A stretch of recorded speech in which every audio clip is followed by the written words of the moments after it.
இங்க இருக்கிற யார் வேணாலும் பாஜகவுல மாநில தலைவராக மாறலாம். உங்க கட்சியை சேர்ந்த ஒண்ணு வேணா சேகர் பாபு நாளைக்கு கொண்டு போய் மாநில தலைவரா உட்கார வைங்க, ஸ்டாலின் ஒத்துக்குவாரா? உதயநிதி ஸ்டாலின் உட்கார்ந்து எங்களால இங்க பாருங்க, நான் இன்னொரு சவால் உங்ககிட்ட நேரடியா விடுறேங்க. அடுத்த 30 வருஷத்துக்கு திமுகவோட தலைவர் யாருன்னு எனக்கு தெரியும். அடுத்த 30 வருஷத்துக்கு பாஜகவோட தலைவர் யாருன்னு உங்களால சொல்ல முடியுமா? 30 வருஷத்துக்கு நான் அடுத்து சொல்லுவேன் யார் திமுகவோட தலைவர்னு. 30 வருஷம் 50 வருஷத்துக்கு சொல்லுவேன். உங்களால சொல்ல முடியுமா? இன்னும் 10 வருஷம் கழிச்சு அடுத்த 70 வருஷத்துக்கு யார் திமுகவோட மாநில தலைவர்னு என்னால சொல்ல முடியும். உங்களால சொல்ல முடியுமா? என்படி நீங்க குழந்தை பிறந்துச்சுன்னா அவர்தான் மாநில தலைவர்னு சொல்லிட்டு போயிடுவேன். திமுக உங்களால சொல்ல முடியுமா?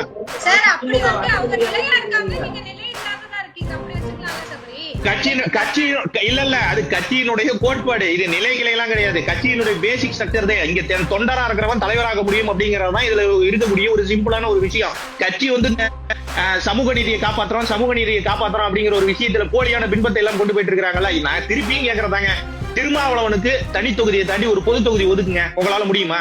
ஒரு பட்டியலினத்தை சேர்ந்தவன உங்க கட்சியினுடைய மாநில பொதுச் செயலாளரான மாத்துங்க.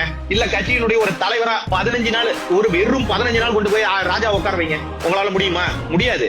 இன்னைக்கு போட்டு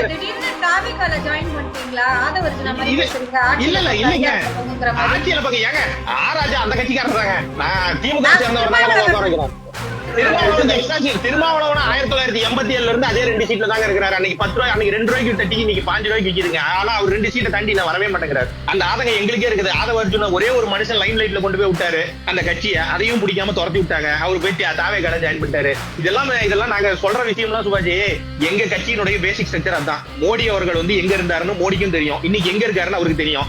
அடுத்து அவர் எங்க போவாருங்கிறதா அவருக்கும் தெரியும். ஏன்னா அவர் ரிட்டையர் ஆயிட்டாரு அப்படின்னா எங்க கட்சி என்ன செய்வாங்க அப்படிங்கறதையும் அவருக்கு தெரியும். என்னைக்கு ஆக்டிவ் பாலிடிக்ஸ்ல இருக்காங்களோ அது வரைக்கும் மட்டும் தான் இருப்பாங்க. மோடி நாளைக்கு ரிட்டையர் ஆயிடுவாரா? ஆமா ரிட்டையர் ஆயிடுவாரு. அண்ணாமலை நாளைக்கு பாஜக தலைவர்ல இருந்து போயிருவாரா? ஆமா தலைவர்ல இருந்து போயிருவாரு. அவர் என்னைக்கு வேணாலும் நடக்கும். 6 வருஷம் தான் எங்க கட்சியில மாநில தலைவரா இருக்க முடியும். அதுதான் ரூல்ஸ். இப்ப அண்ணாமலை இந்த முறை மாநில தலைவரா கண்டினியூ வராரு, அடுத்த ஆக முடியாது. 6 வருஷத்துக்கு அப்புறம் புதுசா தான் நீங்க மாநில தலைவர் போட்டாகணும். அது எங்க கட்சியுடைய பைலா. அந்த பைலாவை யாரா இருந்தாலும் ஃபாலோ பண்ணணும். நாங்களும் அதே மாதிரிதான். மாவட்ட தலைவரா 3 வருஷம் இருக்கமா, 6 வருஷம் இருக்கமா, 6 வருஷத்தை தாண்டி ஒரு நாள் நாங்க மாவட்ட தலைவரா இருக்க முடியாது. அது எங்களுக்கு தெரியும்.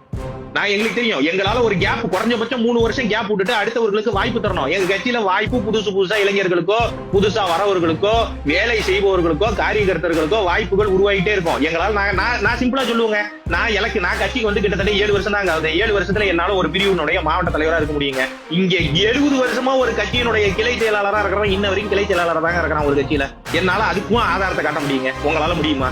திமுகவினுடைய பைலாவையும் பாஜகவுடைய பைலாவையும் தயவு செய்து ஒப்பிடி பேசாதீங்க. ரெண்டும் மலைக்கும் மடுவுக்கு உண்டான வித்தியாசம் தானே ஒழிய இதெல்லாம் கம்பேர் பண்ற விஷயமே கிடையாது. இது கம்பேர் பண்ண முடியாதனாலதான் இன்னைக்கு காங்கிரஸே நம்ம இந்தியாவை விட்டு பூரா தொடச்சி எரிஞ்சிட்டு வந்துட்டு இருக்கிறோம். இதுக்கு காரணமே எங்க கட்சியினுடைய ஸ்ட்ரக்சர். அந்த ஸ்ட்ரக்சரை பத்தி மட்டும் தயவு செஞ்சு பேசாதீங்க. இந்த ஸ்ட்ரக்சர் மாதிரி உலகத்துல எந்த கட்சிக்குமே ஸ்ட்ரக்சர் கிடையாது.